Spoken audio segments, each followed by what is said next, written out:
நம்ம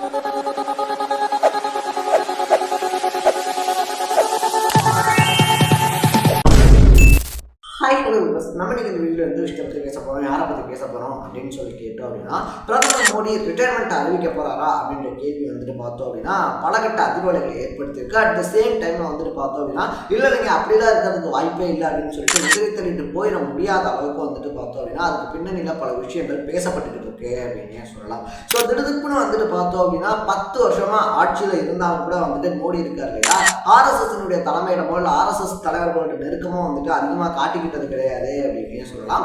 அப்படி இருக்கும்போது பார்த்தோம் அப்படின்னா திடுதிப்புன்னு நாக்பூர்ல இருக்கக்கூடிய ஆர்எஸ்எஸ் தலைமையிடம் அப்படின்றதுக்கு போறாரு. அங்க போயிட்டு பார்த்தோம் அப்படின்னா மோகன் பகவத் இருக்கார் இல்லையா, ஸோ அவரோட பார்த்தோம் அப்படின்னா ஒரு குறிப்பிட்ட நேரம் உரையாடல் அப்படின்றது இருக்கு. ஆர்எஸ்எஸ் தலைவருடைய சிலைகளுக்கு மரியாதை அப்படின்றத செலுத்துறாரு. என்னடா 10 வருஷமா போகாத மோடி திடுதிப்புன்னு போயிருக்காரு அப்படின்னு சொல்லிட்டு எல்லாரும் யோசிச்சுட்டு இருக்கும்போது தான் உத்தவ் தாக்கரே கட்சியை சார்ந்த ஒருத்தர் என்ன சொல்றாரு அப்படின்னு பார்த்தோம்னா, மோடி ரிட்டையர்மெண்ட் ஆகிறதுக்கான டைம் அப்படின்றது வந்துருச்சு.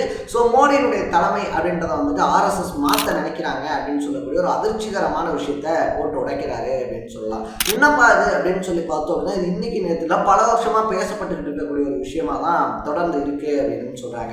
ஏன்னா வர செப்டம்பர் மாசத்தோட பார்த்தோம் அப்படின்னா மோடி இருக்காரு இல்லையா, மோடி அவருடைய 75வது வயசு அப்படின்றத தொட போறாரு.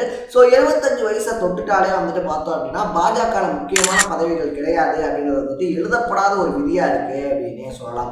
மோடி இன்னைக்கு வளர்ந்துருக்கிறதுக்கு காரணம், மோடி வீழ்ச்சி அடைய போறதுக்கான காரணம் சேம் தான் அப்படின்னே சொல்லலாம். ஏன்னா கிட்டத்தட்ட 10-12 வருஷத்துக்கு முன்னாடி பார்த்தோம் அப்படின்னா மோடி பிரதமர் வேட்பாளராக வரதுக்கான வாய்ப்பு அப்படின்றது இதே ஸ்கீம் மூலியமா தான் கிடைச்சு. அன்னைக்கு பல முன்னோடிகள் இருந்தாங்க, அத்வானி மாதிரியான ஆட்கள் இருக்காங்க இல்லையா, அவங்கெல்லாம் இருந்தப்ப பார்த்தோம் அப்படின்னா அவங்க எல்லாத்தையுமே ஓரம் கட்டிட்டு ஒரு புது இளரத்தம் அப்படின்றத பாய்ச்சணும். ஸோ 75 வயசுக்கு மேலே போயிடுச்சு அப்படின்னா அவங்களுக்கு தொடர்ந்து பதவிகள் கொடுத்தாலும் அவங்களால ஆக்டிவா செயல்பட முடியாது அப்படின்றதுனால அத்வானி மாதிரியான ஆட்களை பார்த்தோம் அப்படின்னா ஓரம் கட்டிட்டு குஜராத் மாடல் அப்படின்ற மாடலோட மோடி நம்ம எல்லாத்துக்குமே அறிமுகம் செய்யப்பட்டாரு அப்படின்னு சொல்லலாம்.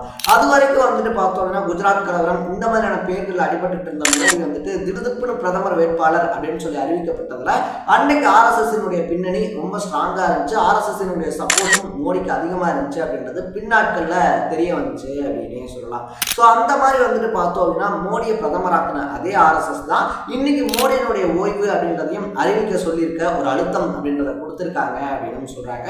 இதுக்கு முக்கியமான காரணம் என்ன அப்படின்னு சொல்லி கேட்டோம் அப்படின்னா நடந்து முடிஞ்ச மக்களவை தேர்தல் இருக்கு இல்லையா, அதுல பார்த்தோம் அப்படின்னா ரொம்ப பெரிய எதிர்பார்ப்பு அப்படின்றது மோடி மேல இருந்துச்சு அப்படின்னே சொல்லலாம். ஸோ அந்த எதிர்பார்ப்பை மோடி காப்பாற்றல அப்படின்னு சொல்லப்படுது. கூட்டணி கட்சிகள் இருக்கு இல்லையா, இந்த பக்கத்துல பார்த்தோம் அப்படின்னா ஆந்திரால, அந்த பக்கத்துல பீகார்ல அப்படின்னு சொல்லிட்டு 2 கட்சிகள்கிட்ட கூட்டணி அப்படின்றத தட்டு தடுமாறி வச்சுதான் ஆட்சி அப்படின்றத பிடிச்சிருந்தாங்க. இதனால பார்த்தோம் அப்படின்னா பல இடங்கள்ல அனுசரிச்சு போக வேண்டிய ஒரு சுச்சுவேஷன் அப்படின்றது இன்னைய அளவுக்கும் பாஜகவுக்கு இருக்கு. ஸோ அந்த தனிப்பெரும்பான்மையான ஆட்சி அப்படின்றத லாஸ்ட் டைம் பார்த்தோம் அப்படின்னா பாஜகவால பிடிக்க முடியல அப்படின்னு சொல்லலாம். 2வது விஷயம் என்ன அப்படின்னு சொல்லி கேட்டோம் அப்படின்னா நம்ம முன்னாடியே சொன்ன மாதிரி அந்த தனிப்பெரும்பான்மை இல்லை அப்படின்னாலே இந்த கூட்டணி தயவுலேயே இருக்க வேண்டிய ஒரு சுச்சுவேஷன் எந்த இடத்துலையும் பார்த்தோம் அப்படின்னா அந்த தலைக்கு மேலே கத்தி தொங்குற சுச்சுவேஷன் அப்படின்றதுல இருக்கு.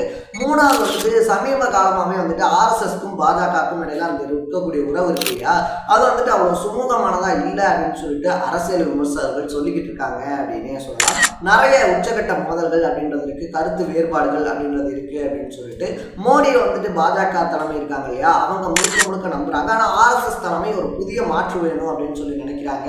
அதுக்கு மாறாதான் பார்த்தோம் அப்படின்னா பாஜகவுடைய தலைவராக இருக்கக்கூடிய ஜேபி நட்டா இருக்காரு இல்லையா, அவர் அதிரடியான ஒரு அறிவிப்பு அப்படின்றத கூட ஒரு சில நாட்களுக்கு முன்னாடி அனௌன்ஸ் பண்ணியிருந்தாரு.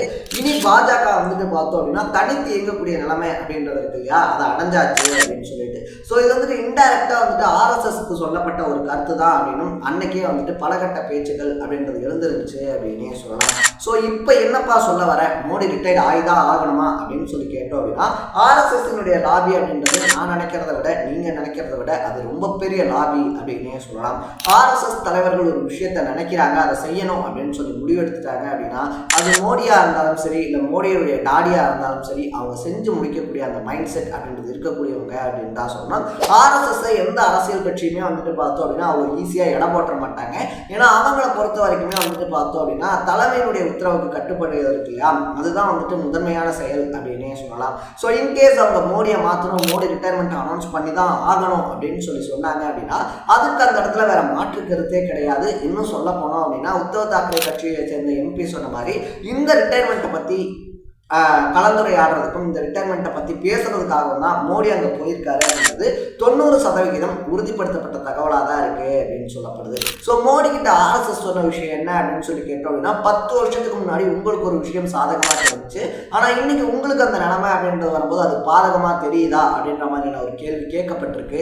அதை தாண்டி வந்து பார்த்தோம் அப்படின்னா நமக்கு நாட்டினுடைய நலன் தான் முக்கியமே தவிர பதவிகள் நமக்கு முக்கியம் இல்லை அப்படின்றதும் நம்ம கட்சிகள் இருக்கு இல்லையா, ஆர்எஸ்எஸ்ஸாக இருந்தாலும் சரி பாரதிய ஜனதாவாக இருந்தாலும் சரி கட்சியினுடைய நலன் தான் எப்பயுமே முக்கியமே தவிர தனிப்பட்டவர்களுடைய நலனை என்னைக்குமே நம்ம பார்த்தது கிடையாது அப்படின்னு சொல்லப்பட்டதாகவும் சொல்றாங்க. ஏன்னா அப்கமிங் எலெக்ஷன்ஸ்ல வந்துட்டு பார்த்தோம் அப்படின்னா ஒரு புதிய பிரதம வேட்பாளர் அப்படின்றத நிறுத்துறதுக்கு ஆர்எஸ்எஸ் தயாராயிடுச்சு அப்படின்னு சொல்றாங்க. அது மோஸ்ட்லி வந்துட்டு பார்த்தோம் அப்படின்னா மும்பையை சேர்ந்த ஒருத்தராக இருக்கிறதுக்கான வாய்ப்பு இருக்கு, மகாராஷ்டிரா சேர்ந்த ஒருத்தராக இருக்கிறதுக்கான வாய்ப்பு இருக்கு அப்படின்னு சொல்லப்படுது.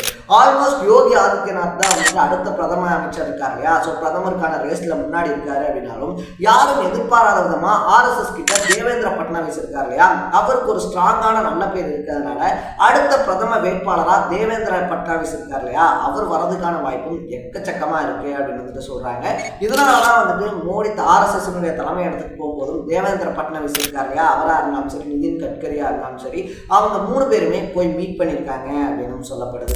ஒருவேளை தேவேந்திர பட்னாவிஸே இப்போ வந்துட்டு பார்த்தோம் அப்படின்னா புதிய பிரதமரை வந்துட்டு நம்ம தேடுறதெல்லாம் கிடையாது, மோடி வந்துட்டு 2029 மறுபடியும் அவர் வந்துட்டு பிரதமர் ஆவாரு அப்படின்ற மாதிரி அறிக்கையெல்லாம் விட்டிருந்தாலும் கூட 2029 வந்துட்டு மோடி பிரதம வேட்பாளரா மறுபடியும் நிப்பாட்டப்படுவாரா நிறுத்தப்படுவாரா அப்படின்றது இப்போதைக்கு ஒரு கேள்விக்குறி தான் அப்படின்னே சொல்லலாம். ஸோ மோடி அலை அப்படின்றது வந்துட்டு ஓஞ்சிருச்சா அப்படின்னு சொல்லி கேட்டோம்னா இன்னும் முழுமையா ஓயலை, அதனுடைய எச்ச சொச்சங்கள் தான் வந்துட்டு லாஸ்ட் இயர்ல பாஜகவை காப்பாற்றி விட்டுச்சு அப்படின்னு சொல்லலாம். ஆனா அந்த அலை இருக்கு இல்லையா, மோடி அலைக்கும் மோடி 3.0க்கும் இருக்கக்கூடிய அந்த மிகப்பெரிய டிஃபரெண்ட்டை தான் ஆர்எஸ்எஸ் காரணமா காட்டுறாங்க. அடுத்த டைமும் மோடியை நிப்பாட்டாங்க, மோடியை வந்துட்டு முன்னிறுத்துறாங்க அப்படின்னா பாஜக கண்டிப்பா தோத்துரும் அப்படின்றதும் ஆர்எஸ்எஸ் கருத்தா இருக்கு அப்படின்னு சொல்லலாம். ஸோ நீங்க என்ன நினைக்கிறீங்க, மோடி அலை இன்னும் இந்தியாவில் இருக்கா இல்லையா, இல்ல மோடி 75 வயசுல ரிட்டையர்மெண்ட் ஆகணும் அப்படின்னு நினைக்கக்கூடிய ஆர்எஸ்எஸ் கருத்தை பத்தின உங்களுடைய பாயிண்ட் ஆஃப் வியூ என்ன அப்படின்றத கமெண்ட்ல போட்டு இதே மாதிரி அப்பப்போ அப்டேட்டா போயிட்டு இருக்கிற விஷயங்கள் இருக்கு இல்லையா, கரண்ட் அஃபேர்ஸாக இருந்தாலும் சரி பாலிடிக்ஸாக இருந்தாலும் சரி ஸ்போர்ட்ஸாக இருந்தாலும் சரி அப்பப்போ அப்டேட்டாக போயிட்டு இருக்கிற விஷயங்களை நீங்கள் தொடர்ந்து தெரிஞ்சுக்கணும் அப்படின்னு ஆசைப்பட்டீங்கன்னா மறக்காம சேனலை ஃபாலோ பண்ணி சப்ஸ்கிரைப் பண்ணிக்கோங்க. நாளைக்கு இதே மாதிரி ஒரு இன்ட்ரெஸ்டிங்கான வீடியோட சந்திக்கலாம். டாடா, பை பை.